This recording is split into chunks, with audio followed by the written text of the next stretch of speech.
854, Big 550 KTRS. Charles D'Angelo has been a weight loss coach for how long, Charles D'Angelo? Now over a decade. Holy mackerel. And you've helped people lose at least 1 billion pounds. I don't know if it's 1 billion, but being 360 pounds at one time in my life, I know what it feels like to be stuck and to struggle with the idea of continuing to eat right and exercise every day and maintain yourself. We can out me for the fraud that I am. I've been working with you for 3+ 3 or 4 years. years, sure. Mm-hmm. And when I'm good, I'm good, and when I'm bad, I'm bad. And I think it's important to admit your shortcomings, right? Well, I struggle with my weight just like everybody else. Absolutely. And I always tell people that ask me, how many of the people that you've worked with to lose 100, 200, 300 pounds, how many of those people, or even the people that just lose 10, 20, 30, 40, 50 pounds, right, how many keep it off? I mean, that's one question I get all the time. Right. And I always tell people, I don't think I can give a real truthful answer until my clients are dead, because This is something that people face every single day, every week, every month. It's something that you might slip up for a week or a month, but then you get yourself back on target. This is a journey without a finish line. So when you start putting a finish line on this, which you are very, very competitive, you're very driven, you have hunger to succeed, and that's a great quality. But if you don't channel that, what happens is you say, when I hit whatever number it is on the scale, I'm done. If that's your philosophy, you're going to find yourself fighting this vicious battle where you take 2 steps forward, 4 steps back and forth, back and forth. Actually, it's 1 step forward, 2 pieces of pizza back.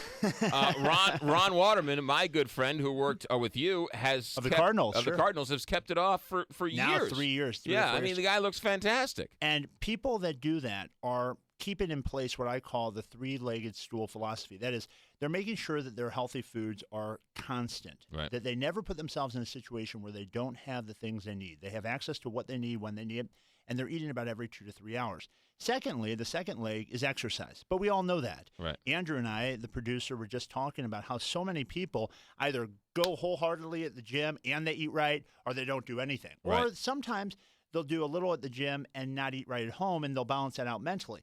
You've got to have healthy eating in place. You've got to have a good exercise routine. But the most important thing, and why people come to work with me now from all over the country, and I don't say it to impress you, I say it to impress upon you, it's something so many people face, is the mindset. How to really overcome this idea of emotional connection or using food to change how you feel. Because so many people distract themselves, numb themselves, calm themselves using food. And until you learn how to get that under wraps, you're going to be facing the challenge you're facing. Here's my problem dilemma, and this is my problem when I was trying to quit smoking, which I haven't had a cigarette for almost 10 years, at least 10 years. That's excellent, man. And that has an actual chemical component to the addiction. Well, the thing about it is I'll be going fine, and then I will break, and I'll have something. I'll have a piece of pizza. I'll have a candy bar. I'll have a something. And all of a sudden, it's like, oh, my God, I failed. I'm the worst. I beat myself up. Sure. And then the spiral begins. I can't. Absolutely.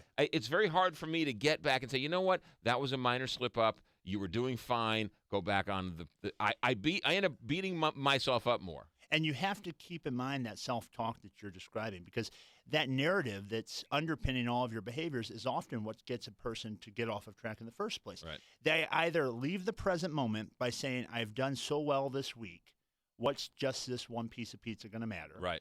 Or they'll go into the future and they'll say, yeah, I'm going to go ahead and have this piece of pizza now, but I'll be better tomorrow. Yeah. So they don't stay in the present. The key is to be mindful. If you can keep yourself mindful of the actions you're taking today and how they're going to impact your future, it's not some major choice that makes a person put on 20, 30, 40, 50 pounds. It's small, consistent, bad choices that ultimately compound day after day, week after week, month after month. So it's all psychology. Right. You know, it's not mechanics. There's a dietitian in every hospital. There's a trainer in every gym. There's a gym on every corner. They're all out there.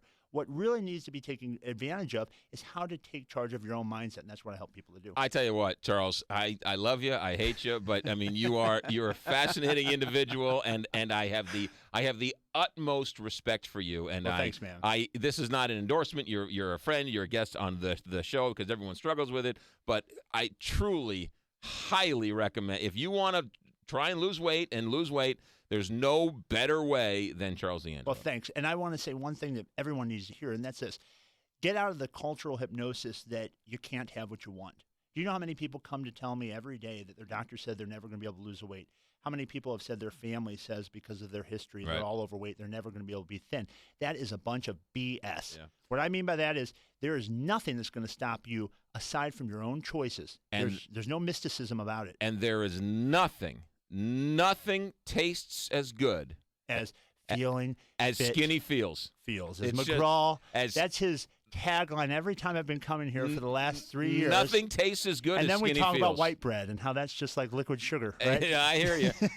We got 20 seconds. How do people get a hold of you? You can call me at 314-495-3228, 314-495-3228. And the really cool part is go to the website, charlesdangelo.com, and you can watch a lot of videos of people just like you that have struggled with this, and they made the decision to change their lives. I'll see you by next Thursday. I am counting on it. And everyone out there, email McGraw every day reminding him to call Charles. 9 o'clock.